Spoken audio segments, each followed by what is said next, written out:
তড়িঘড়ি প্রধানমন্ত্রী উদ্বোধন করলেন, ছাদ থেকে জল পড়তে আরম্ভ করলো। তা এখন যে মুখ্যমন্ত্রী বলছেন যে আমার পুরনো সরকারের যা যা নির্মাণ হয়েছে তিনি বন্ধ করবেন, খুব ভালো, অবশ্যই বন্ধ করুন, অবশ্যই ডবল চেক করুন। কোথাও কারো মৃত্যু হয় কেউই চায় না, কিন্তু আমি এই কথাটা বাংলার মানুষকে মনে করিয়ে দিতে চাই যে ডবল ইঞ্জিন সরকার বিজেপির শাসিত যে রাজ্যে যা যা হচ্ছে তার থেকে অনেক অনেক কম তুলনায় কলকাতায় হয়েছে। এবং গতকাল লখনউ শহরের মধ্যে একটা কোচিং সেন্টারে আপনারা দেখলেন 15 জন ছাত্র কিভাবে পুড়ে মরল।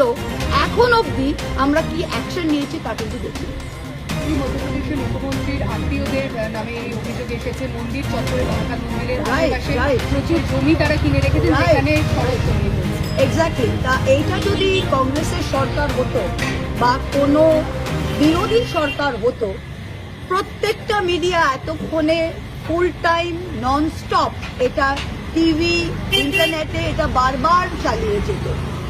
যখন আদার্স স্ক্যামে আমার মনে আছে তখন তৎকালীন মহারাষ্ট্রের অশোক দেশমুখ বোধহয় তার নাম ছিল, কি নাম ছিল, দেশমুখ বোধহয়, অশোক না ভুলে, যাই হোক, যে কংগ্রেসের মুখ্যমন্ত্রী ছিলেন, তার শাশুড়ির আদর্শে একটা ফ্ল্যাট ছিল, সেটা নিয়ে কত কেলেঙ্কারি হয়েছিল আমার মনে আছে।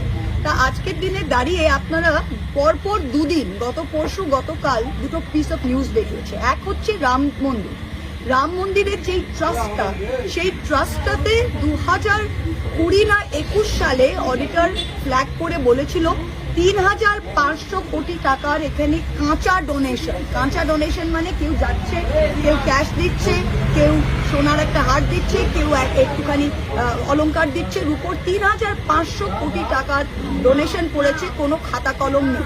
সেখানে 70 কেজি রুপো, 1250 কেজি সোনা, সেখানে আপনার 200 কোটি নগদ ক্যাশ, এমনকি শ্রীরামের পাদুকা সেটাও খুঁজে পাওয়া যাচ্ছে না।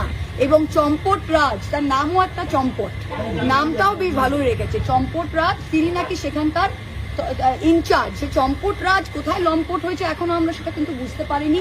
Not even an FIR has been filed.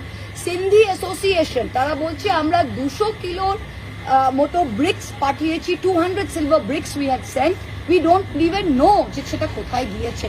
এই হলো রাম মন্দিরের ঘটনা। এখন দেখা যাচ্ছে মোহন যাদব, আমরা যেরকম মুখ্যমন্ত্রী তৈরি হয় মানুষের রায় দিয়ে কেউ একজন চেনে, বিজেপি একমাত্র পার্টি তারা টুপির থেকে নাম বার করে, কে মুখ্যমন্ত্রী হবে তাদের এমএলএরাও জানে না। ইলেকশন হয়ে যাওয়ার পর একটা টুপিতে এক দুটো নাম রাওয়া যায়, টুপিটা ঘোরে নাম বার করা হয়, যার নাম বেরোলো তার কপাল খুলে গেল। সেইভাবে মধ্যপ্রদেশে নাম বেরোয়েছিল মোহন যাদব মুখ্যমন্ত্রী হওয়ার পর ধাপে ধাপে 335 একর জমি তিনি এবং তার নিকটবর্তী আত্মীয় মানে আমার ফার্স্ট কাজিন থ্রাইস রিমুভ নয়, মানে তার ওয়াইফ, ইনল, সান, ডটার, ব্রাদার, সিস্টার, এদের নামে 335 একর্স তাদের জমি। আর এমনকি একটা হাইওয়ে তৈরি হবে, একটা হাইওয়ে নির্মাণ হবে, সেটা তো মুখ্যমন্ত্রী আগেই জানেন। ধরুন বাজেটের আগে তো কলকাতা একটা আপনারা সেকেন্ড বিমানবন্দর করবেন, সেই স্থানটা যেখানে হবে সেটা মুখ্যমন্ত্রী জানেন। হাইওয়েটা যেখানে হবে মধ্যপ্রদেশের মুখ্যমন্ত্রী জানতেন, তার আগেই সেই তথ্যটা তিনি তার কাছের মানুষজন, আত্মীয় পরিজনদের কাছে ফাঁস